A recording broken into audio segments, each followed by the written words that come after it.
bata, ang kwento natin ngayon ay ang alamat ng araw, buwan at bituin.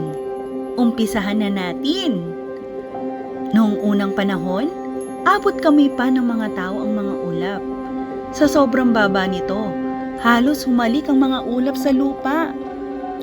Kaya naisip ng mga tao na gawing sabitan ang mga ito ng kanilang mga alahas tulad ng singsing, pintas at hikaw. Sa pagdaan ng panahon, natuto ang mga tao na magbayo ng palay.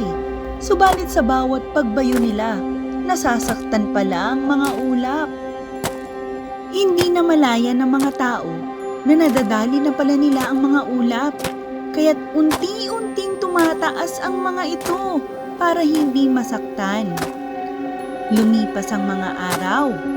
Napansin nilang masyado nang mataas ang mga ulap hanggang sa hindi na nila ito maabot.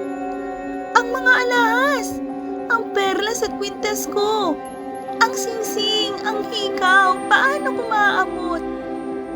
Walang nagawa ang mga tao kundi panoorin na lang tumaas ng tumaas ang ulap. Kalaunan, ang hikaw ay nagliwanag ng matindi at naging araw. Sa gabi naman, lumiwanag ang singsing na siya ngayong buwan tuwing madilim at ang mga perlas at kwintas ay naging mga bituin. O mga bata, anong natutunan nyo sa ating kwento? Ang aral ng ating kwento ay maging sensitibo sa pakiramdam ng iba. Yan muna ang ating aralin ngayong araw.